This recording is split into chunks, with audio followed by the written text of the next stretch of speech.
Bonjour à tous et bienvenue dans Politique Matin. Nous sommes ensemble pendant 1 heure pour décrypter, analyser, commenter toute l'actualité politique. Nous sommes à 34 jours du premier tour de l'élection présidentielle et ce matin nous recevons Laurence Cohen. Bonjour. Bonjour. Bienvenue, vous êtes sénatrice communiste du Val-de-Marne. Avec vous, nous allons revenir sur un des événements du week-end, la longue marche de Jean-Luc Mélenchon pour la 6e République. Nous évoquerons aussi le soutien des communistes, un soutien qui n'est pas réciproque du côté de la France insoumise pour les législatives. Mais vous réagirez également à la revue de presse, celle ce matin de Stéphanie Despierres. Bonjour Stéphanie. Bonjour. Alors qui a-t-il à la une des quotidiens ce matin? Nous parlerons beaucoup du débat de la présidentielle ce soir, le premier de cette campagne. Et puis Astrid de Vilaine qui nous a rejoint sur ce plateau. Bonjour Astrid. Bonjour. Alors vous avez suivi, vous, les grandes déclarations politiques du week-end, ou plutôt on pourrait parler de coups d'éclat? Oui, il y a beaucoup de coups d'éclat. À un mois de la présidentielle, on sent que les couteaux sont aiguisés. Et puis, on parlera évidemment de cette vidéo qui fait le buzz. Nicolas Dupont-Aignan qui a quitté le plateau de TF1 samedi. Et puis à 9h, ce sera l'invité de la matinale, Florian Philippot, député européen, vice-président du Front National. Qu'attend-il du débat télévisé de ce soir? Marine Le Pen, en tête dans les sondages, a-t-elle beaucoup à perdre? Quelle est la stratégie arrêtée par la candidate? Va-t-elle cibler Emmanuel Macron pour celui qui la rattrape dans un dernier sondage Sofres ce matin paru dans le Figaro? Enfin, comment réagit-il face aux déclarations de l'ancien FN Aymeric Chauprade qui dénonce un véritable système autour des assistants parlementaires européens? Nous allons lui poser toutes ces questions. Et puis si vous aussi vous souhaitez l'interroger ou tout simplement intervenir, réagir dans cette émission, faites-le via Twitter avec le hashtag Polmat. Mais tout de suite, ce que nous avons retenu dans l'actualité de ce lundi 20 mars.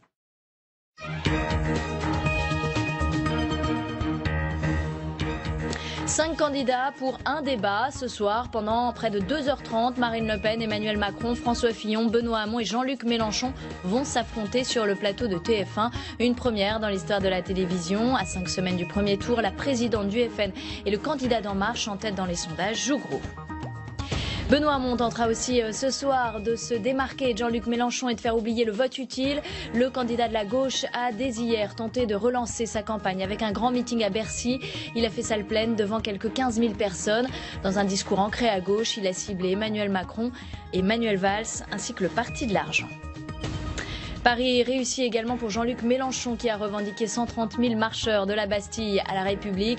Le leader de la France insoumise a appelé en avril prochain à l'insurrection citoyenne contre la monarchie présidentielle.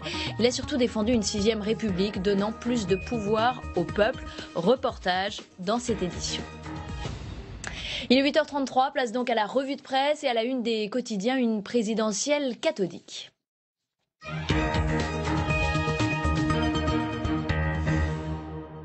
Et c'est le débat entre les 5 candidats à l'Élysée, 5 premiers dans les sondages, dont on parle ce matin dans les journaux.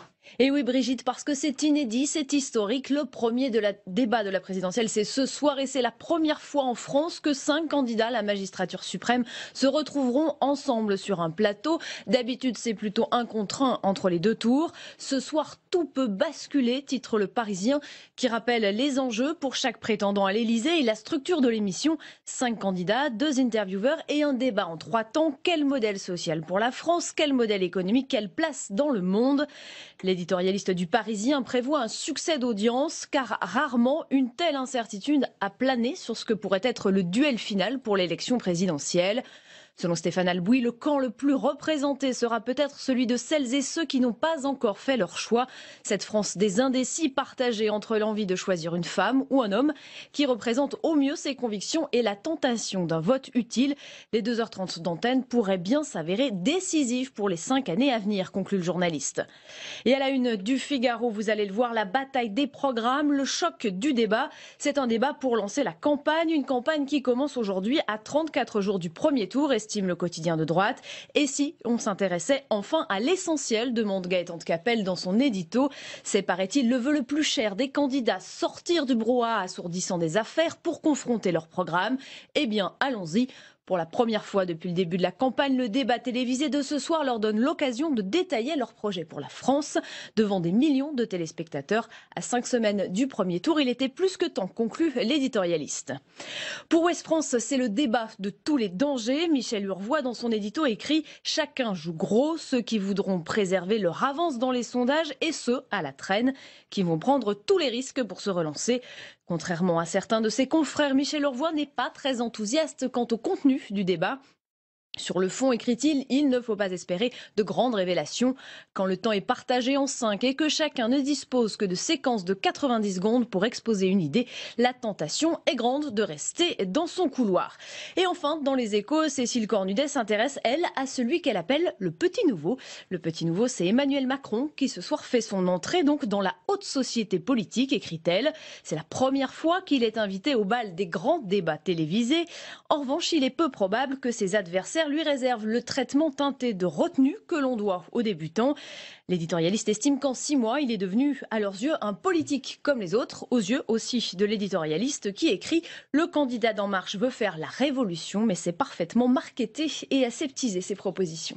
Laurence Cohen, est-ce que vous allez regarder ce débat ce soir? Bien sûr, je vais regarder ce débat. Ça m'amuse assez d'entendre que Macron est un petit nouveau, parce qu'on oublie qu'il a été ministre et qu'il a sévi pendant quelques années aux côtés de François Hollande. Mais c'est vrai que c'est quand même un visage qu'on a politique matin, 9h, l'invité de la matinale, Florian Philippot, député européen, vice-président du Front National.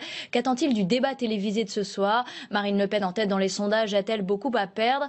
Quelle est la stratégie arrêtée par la candidate? Va-t-elle cibler Emmanuel Macron, qui la rattrape dans le dernier sondage Sofres?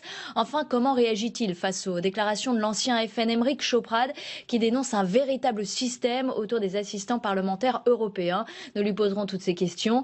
À 9h15, le premier débat télévisé de la présidentielle a lieu ce soir sur TF1. Une première pour 5 candidats, comme dans l'histoire de la télévision. Que peut-on en attendre? Va-t-il cristalliser les votes? Qui a le plus à perdre? Faut-il s'attendre à des invectives? On en débattra dans Ça fait l'actu avec Patrick Capel-Muller de l'Humanité et Pascal Bonnefille de l'Hémicycle. Enfin, à 9h25, la communication politique vue par les réseaux sociaux et par Valérie Brochard. Mais tout de suite, c'est que nous avons retenu dans l'actualité de ce lundi 20 mars.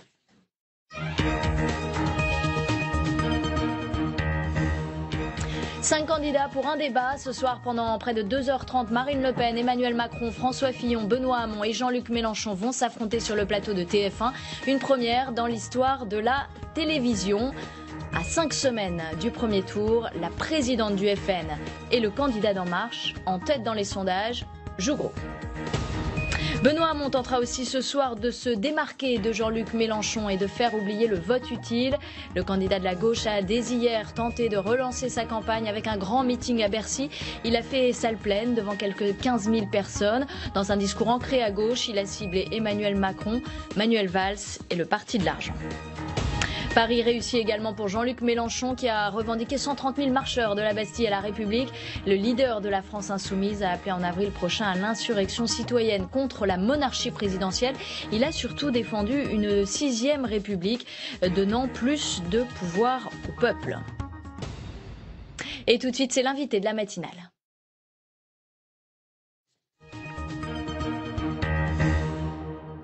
Florian Philippot, bonjour. Bonjour. Vous êtes député européen, vice-président du Front National. Alors Marine Le Pen est en tête des sondages du premier tour de la présidentielle. Il y a le premier débat qui a lieu ce soir avec les 5 premiers candidats dans les sondages. Est-ce qu'elle joue particulièrement gros, la présidente du FN ? Bon, elle est très heureuse de ce débat, très heureuse, parce que ce sera un moyen d'aller sur le fond des projets. Je pense que les Français en ont vraiment envie, qu'on parle qu'on débatte de fond, de propositions extrêmement concrètes. C'est en tout cas son intention à elle de dérouler son projet, de l'expliquer. Et puis c'est vrai que le débat, il sera particulièrement clivant, c'est-à-dire qu'elle représentera vraiment le projet patriote, souverainiste, qui veut se défaire des règles anti-économiques. Elle ne sera pas la seule sur cette ligne-là. Antisociale de l'Union européenne, je vois pas vraiment qui en réalité. Jean-Luc Mélenchon peut-être Oui, enfin M. Mélenchon n'a jamais très bien compris quel était son projet, y compris en matière européenne. Un jour il aime la nation, le lendemain il la diabolise. Et il aime l'euro, il ne l'aime plus, il aime les frontières, il ne les aime plus. Bon, puis c'est un immigrationniste forcené, ce qui est évidemment aussi le projet du grand patronat. Donc là il y a une contradiction majeure. C'est un projet pour faire baisser les salaires et il y participe. Donc ça c'est, je pense, très incohérent de sa part. Mais c'est vrai que ce sera un projet intéressant. Et puis il y aura en face Fillon et Macron notamment, qui eux représentent de la continuité, hein, les sortants. Ce sont vos principaux adversaires. Elle va les cibler ce soir. Aujourd'hui, d'après les Français qui s'expriment dans les sondages, les principaux adversaires, ce sont les sortants des 2 quinquennats précédents, donc Sarkozy, Fillon, Hollande, Macron, et ils incarnent une espèce de continuité dans la soumission à l'argent, à la banque, à l'Union européenne, et une politique qui est foncièrement contraire aux intérêts du peuple français. On va écouter Renaud Dutreil qui s'est exprimé ce matin. C'est un soutien d'Emmanuel Macron. Je crois qu'il n'attaquera pas les autres candidats, il sera attaqué, il ripostera, mais il aura à cœur de parler aux Français qui l'écouteront. Il doit être lui-même, c'est-à-dire un homme audacieux, courageux, qui a bravé quasiment tout le système politique existant et qui reste en cohésion avec les Français. Emmanuel Macron est un candidat qui est de plus en plus populaire et de moins en moins populiste. Et ça, c'est quelque chose que les Français, je crois, apprécient. Populaire et pas populiste. Il marche un peu sur vos plates-bandes, Emmanuel Macron. C'est-à-dire que quand monsieur dit il a défié tout le système, non, il a rallié tout le système. Derrière lui, ça va de Robert Rue à Alain Madelin, en passant par François Bayrou, les anciens ministres de François Hollande, François Hollande quasiment lui-même, quasiment de manière avouée avec Manuel Valls. Enfin, c'est vraiment Daniel Cohn-Bendit, Attali, Minc, Berger. Sauf qu'il est très, très populaire dans les intentions de vote. Sauf ce matin dans le Figaro, il est à égalité avec Marine Le Pen. Oui, mais attention, il a des intentions de vote très, très, très fragiles, contrairement à Marine Le Pen. Je crois que les Français savent pas qui est cet homme, d'où il vient. On sait juste que voilà, il est passé par la banque d'affaires, il a échoué comme ministre de l'économie pendant 2 ans sous François Hollande, et il est entouré aujourd'hui de tous ceux qui veulent se recaser. Moi, je pense pas que c'est en reconstituant le plateau des années 80 de la politique française qu'on va incarner l'avenir et l'espérance. C'est pas en étant prisonnier évidemment d'une majorité socialiste sortante qu'on va incarner l'espérance. Mais Marine Le Pen, elle va pas être dans une optique d'attaquer comme cela les autres, elle veut dérouler son propre projet. Il y a beaucoup de choses à dire. Comment on fait contre le chômage, contre le terrorisme islamiste, contre les petites retraites, pour augmenter les salaires, contre la domination antidémocratique de l'Union européenne, contre l'insécurité. Enfin, il y a beaucoup, beaucoup de choses à dire. Et il y a la priorité nationale qui est aussi une de ses priorités à elle. On va écouter Christiane Taubira qui s'est exprimée au sujet du Front National ce matin.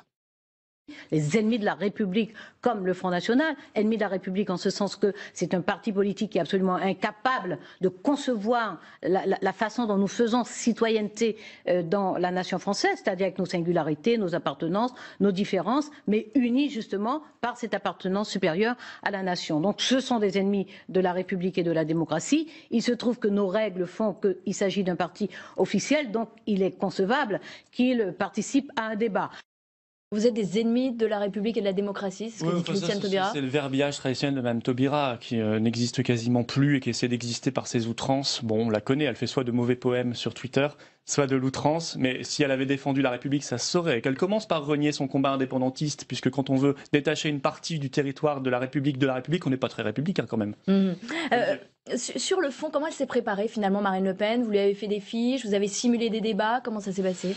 Non, elle travaille son propre projet, tout simplement. Voilà, elle le connaît par cœur, les 144 engagements, son idée de proposer aux Français un référendum sur notre appartenance à l'Union européenne, son idée qu'il faut des frontières à la France économique et migratoire, son idée qu'il faut que nous ayons une politique vis-à-vis, elle en a beaucoup parlé dans son meeting à Metz samedi, vis-à-vis de la santé, comment on fait pour baisser les mutuelles pour les personnes âgées. Elle a des propositions très concrètes, par exemple. On a interdit à ces mutuelles de faire de la publicité à la télévision, à la radio, dans la presse nationale pour baisser les frais de gestion et donc baisser leurs tarifs, notamment pour les personnes âgées. Mais il y a des choses extrêmement concrètes. Connaître son projet, elle le connaît. Elle a un avantage par rapport aux autres, c'est qu'elle a un projet cohérent. Voilà, elle n'est pas là à changer d'avis parce qu'on approche des élections, à sortir, à inventer une mesurette. Qui a changé d'avis? Je vois monsieur Macron ou monsieur Fillon qui inventent d'un coup un projet une mesure dans leur projet à 4 semaines de l'élection parce que probablement ils ont lu un sondage. Je veux dire, on sait déjà que ça ne sera pas tenu. C'est assez constant quand même sur le revenu universel, sur la raréfaction du travail.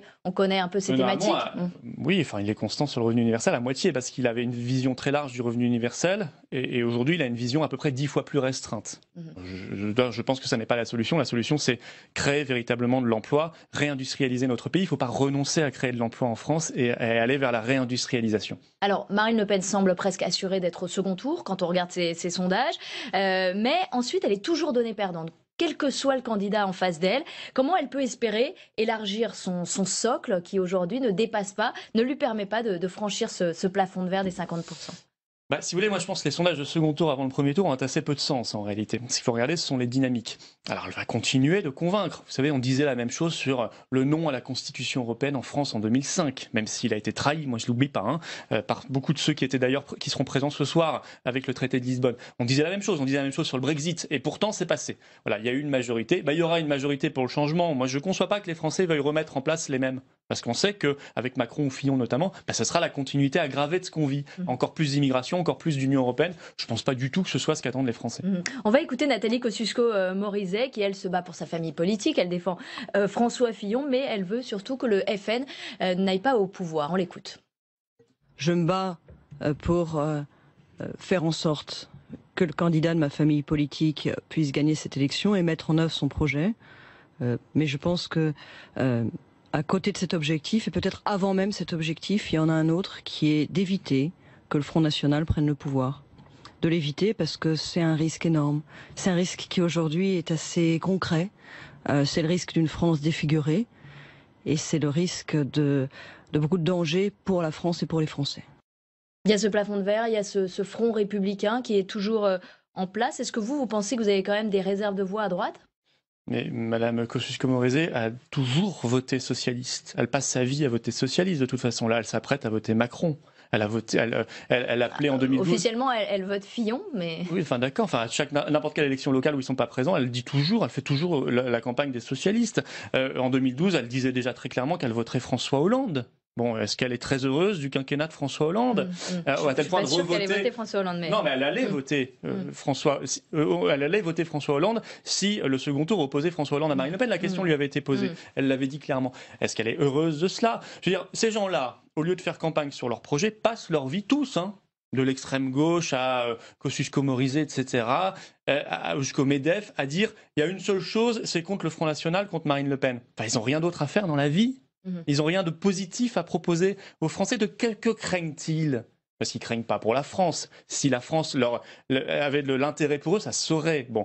Donc ils craignent pour leur position personnelle, ils craignent de perdre leur poste, leur place, et y compris pour leurs amis. C'est ça la réalité. C'est en cela que ça fait sens, ça fait système. Ces gens-là se tiennent, ces gens-là sont au pouvoir ensemble depuis des décennies, ne veulent pas perdre le pouvoir, parce qu'ils savent que quand on arrive au pouvoir, ça s'est passé dans nos municipalités, on y reste et on s'y développe parce que c'est plébiscité par les habitants. Alors, il y a la question de la majorité qui se pose aussi beaucoup dans cette élection et pour plusieurs candidats, dont Marine Le Pen. Est-ce que vous pensez qu'elle peut avoir une majorité ? Aujourd'hui, il n'y a que 2 députés. Par exemple, Front National ici, ça serait très compliqué d'avoir une majorité absolue, non ? Non, moi je sais, si Marine Le Pen fait plus de 50% des voix à la présidentielle, avec d'ailleurs une très grosse participation inhérente à l'élection présidentielle, il y aura une vague bleu marine aux législatives. Au point d'obtenir 287 députés supplémentaires. Moi je pense qu'il y aura énormément, une grosse majorité, il y aura vraiment une vague bleu marine dans une vague d'espérance et de changement. Et d'ailleurs, notre majorité, vous savez, ne se limitera pas au Front National. Nous ouvrons les bras à tous les patriotes, d'où qu'ils viennent, de droite et de gauche. Et il y en a des réserves de patriotisme, évidemment, en dehors du Front National. Il y en a chez qui ? Chez les Français. On s'adresse aux Français dans les élections. On ne fait pas des appareils. Oui, mais pour constituer la majorité, il faut aller chercher des députés de droite, de gauche. Oui, mais il y a des gens qui veulent, pas forcément des sortants d'ailleurs, il y a aussi des élus locaux, des maires de terrain, des associatifs qui veulent s'investir et qui, regardez, M. Baquet, là, qui vient de rejoindre le Rassemblement Bleu Marine en Seine-et-Marne, maire, conseiller départemental. Il était républicain chez les Républicains il y a encore un mois. Il est chez nous maintenant au Rassemblement Bleu Marine. Vous voyez, ce sont des gens qui s'investissent. Et moi, je crois que c'est ça qui fera une grande majorité patriote pour le pays. Donc, soit on a une majorité patriote, soit on aura, je ne sais pas, M. Macron, je ne sais pas comment il fera une majorité d'ailleurs, probablement avec essentiellement à sa base le Parti socialiste sortant de François Hollande. Lui, il a un peu le même raisonnement que vous. Il dit que s'il est élu, eh bien, il aura de fait une majorité parce que les Français votent assez logiquement. Oui, je pense que pour la présidentielle et pour les législatives. Probablement, mais sa majorité serait à 80 ou 90% le Parti socialiste sortant. Voilà, il ne va pas l'inventer de nulle part. Ce serait le Parti socialiste sortant. Vous faisiez référence pour 5 ans de Hollande. Bof. Tout à l'heure, vous avez fait référence au référendum de 2005. Vous êtes beaucoup investi au Front National et notamment sur cette ligne anti-euro. Est-ce que vous craignez d'être tenu pour responsable, vous, Florian Philippot, en cas éventuellement de défaite de Marine Le Pen ? Vous savez, tout le travail que nous avons fourni derrière Marine Le Pen, il est là, voilà, il produit ses résultats. Donc personne ne s'accuse mutuellement de quoi que ce soit, personne n'a à rougir de quoi que ce soit. Nous sommes le parti et la candidature la plus en dynamique de cette élection. Donc voilà, je ne vois pas pourquoi on se placerait dans une optique négative. Nous sommes dans une optique non, mais on dit qu'elle a quand même beaucoup extrêmement votre oreille, positive. que vous l'avez beaucoup influencé, notamment mais sur moi, cette ligne-là. depuis que je l'ai rencontré la première fois en 2009, nous sommes dans une symbiose politique. Oui, on partage l'essentiel toutes les convictions d'ailleurs, on est d'accord, on partage le même projet politique et on se bat avec tous nos amis évidemment pour sa victoire, pour la faire entrer à l'Élysée et surtout pour changer la France, pour changer le quotidien des Français. Et en cas de défaite, vous, Florian Philippot, vous continuerez à vous battre pour le Front National ? En cas de défaite, ce que je n'envisage pas, on continuera de se battre parce qu'un jour viendra la victoire, mais on va gagner ce coup-ci, il faut gagner ce coup-ci. Alors on va parler d'Aymeric Chauprade, c'est un ancien du Front National qui a accusé Marine Le Pen d'avoir organisé le système des assistants parlementaires européens détourné au profit du parti. Ce week-end, Marine Le Pen l'a traité d'affabulateur. Est-ce qu'elle manque pas un petit peu d'arguments quand même face à lui ? C'est très simple, vous reprenez ses déclarations lorsqu'il est parti du Front National, sachant qu'il allait être viré une semaine plus tard en fait, parce qu'il venait de faire libérer les trafiquants de drogue, de air cocaïne, ce qui est quand même un gage de moralité. Et il avait déclaré à l'époque qu'il partait parce que le Front était trop à gauche et qu'on avait été très méchant avec Jean-Marie Le Pen. Vous reprendrez les dépêches AFP, c'est ce qu'il disait à l'époque. Donc qu'ils disent à 3 semaines de l'élection, maintenant qu'il soutient François Fillon, à peu près l'inverse, ça ferait rire. Normalement, ça devrait faire rire pour qui a un peu de bonne foi et est un peu sérieux. Marine Le Pen va porter plainte contre lui ? J'en sais rien, je crois que ça sera traité dans la procédure, tout simplement. L'élu régional FN, alors là, Benoît Leuillet a été suspendu suite à un documentaire sur C8 où il tenait des propos négationnistes. Est-ce que vous pensez qu'il y a au FN beaucoup d'autres élus qui tiennent ce genre de propos ? Non, pas du tout. Non, il y en a un qui nous a trahis, qui a trahi ses électeurs d'ailleurs. Il a été dans l'heure suspendu et il sera exclu par la commission de discipline du Front National. Nous réagissons, nous, quand il se passe quelque chose. Voilà. Je ne sais pas où en est d'ailleurs dans l'équipe Fillon, où en sont les sanctions sur la caricature antisémite de M. Macron. On attend. Parce que vous voyez, ça réagit différemment, selon, y compris d'ailleurs, je crois que c'était à Vaux-en-Velin, il y avait un élu socialiste qui avait eu des propos antisémites. Un peu plus tard, il était promu. Il avait une délégation élargie à la mairie. Vous voyez, on réagit différemment. Parce que Marine Le Pen, elle a dit qu'elle allait interroger des membres du parti pour savoir si cet élu niçois était connu. C'est son devoir de donc ça veut dire qu'elle a quand même des doutes un peu sur... Ah non, mais elle découvre cela, c'est son devoir de présidente. Ça n'a pas été cautionné par les autres membres du parti ou d'autres élus niçois ? Je suis persuadé que non. Mais vous savez, moi, je refuserais toujours qu'on jette l'opprobre sur les millions d'électeurs patriotes, qui sont souvent des classes populaires. C'est peut-être pour ça, d'ailleurs, qu'on les accuse plus facilement, qu'on jette l'opprobre, parce que ce sont des ouvriers, ce sont des mères seules qui élèvent leur enfants, ce sont des gens, des salariés, ce sont les petits chefs d'entreprise, artisans, commerçants. Alors on leur jette dessus l'accusation, l'opprobre. Oui, ce ne sont pas les grandes dames et les grands messieurs qui font la politique française et qui tiennent tous les postes de notabilité depuis 40 ans dans notre pays. C'est vrai, donc ils sont plus facilement accusés. Mais moi, je défends leur honneur en permanence parce que je sais que ce sont des amoureux de la France et certainement pas des gens qui ont quelque chose à se reprocher.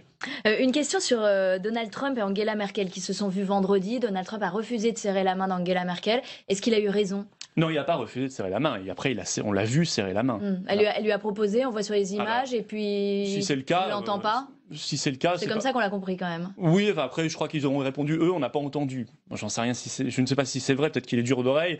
Non, il faut serrer la main. Voilà, faut serrer la main aux gens, y compris d'ailleurs quand il s'agit d'une ancienne actrice un peu en difficulté, puisque j'étais sur le plateau de M. Ruquier et Mme Sélarié, Clémentine Sélarié a refusé de serrer la main. Une carrière de comédienne, elle ne m'a pas serré la main. Je n'ai pas trouvé ça très élégant ni très républicain. Erdogan a accusé aussi la chancelière allemande de pratiques nazies après son refus de tenir des meetings électoraux en faveur du oui au référendum qui renforce les pouvoirs du président turc. Est-ce que le terme de pratique nazie est véritablement approprié selon vous ? Non, pas du tout. C'est une insulte et très grave. Mais là, ça pose le problème français. Parce que nous avons accepté à Metz, il y a quelques jours, ce meeting d'un ministre turc. On est le seul pays européen à l'avoir accepté. On l'avait déjà accepté à Strasbourg en octobre 2015. Il y avait eu des propos épouvantables anti-républicains qui appelaient les Turcs à ne pas s'assimiler, à rester turcs presque contre la France. Enfin, ça est gravissime. On n'aurait pas dû. On est sous chantage vis-à-vis de la Turquie. Voilà, on s'est mis à cause de l'Union européenne et de la politique de Mme Merkel dans les mains de la Turquie, de M. Erdogan. Voilà, donc il y a du chantage aux migrants. Pourquoi ? Parce que nous sommes vulnérables, parce que nous n'avons pas nos frontières nationales. Donc il ne faut pas qu'on délègue à d'autres puissances étrangères, parfois hostiles, comme en ce moment la Turquie, notre sécurité. Il faut que nous gérions nous-mêmes notre sécurité. C'est un principe de base dans l'indépendance d'un pays, en ayant nos frontières nationales. Et Mme Merkel porte une lourde responsabilité dans cette cet accord, qui n'en est pas un, qui est asymétrique avec la Turquie. Je suis moi toujours un peu étonné, voire choqué de voir des responsables politiques français candidats à la présidentielle, Fillon et Macron, se bousculer pour la photo avec Mme Merkel. Enfin, qu'est-ce qui lui trouve de si bien, Mme Merkel? Elle est en échec sur la pauvreté. Donc ça paraît cohérent avec leur programme.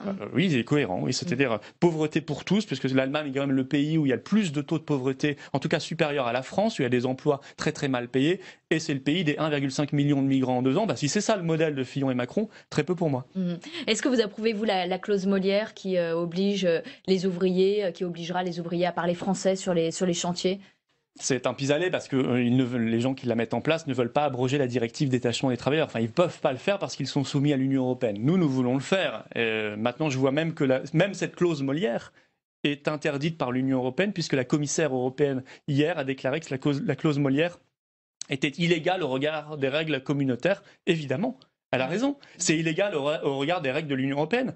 Donc le problème, c'est est-ce qu'on continue de se soumettre à ces règles européennes? Moi, je veux pas. Je veux qu'on retrouve notre liberté, notre indépendance. Mais vous trouvez ça bien que les Français, enfin que les ouvriers parlent français sur les chantiers? Mais bien sûr qu'il faut parler, ne serait-ce que pour une efficacité du travail, et qu'on parle français en France, ça me paraît être le b.a.-ba. Mais encore une fois, cette clause Molière n'aura pas lieu. Elle est interdite par l'Union européenne, et tous ceux UMP et PS qui l'ont défendue, en réalité surtout d'ailleurs UMP, eh bien, ont menti une nouvelle fois aux Français. Ils savaient que ce serait illégal. Donc il faut retrouver notre indépendance par rapport à l'Union européenne et abroger la directive détachement des travailleurs. Merci d'avoir été avec nous ce matin, Florian Philippot, député européen et vice-président du Front National. Très bonne journée à vous. Bonne journée. Le premier débat de la télévisée et de la présidentielle a lieu ce soir. 5 candidats vont s'affronter: Marine Le Pen, François Fillon, Emmanuel Macron, Benoît Hamon et Jean-Luc Mélenchon. Pendant plus de 2h30, ils vont débattre de l'économie, de la société, de la géopolitique. Alors ce débat peut-il inverser les tendances?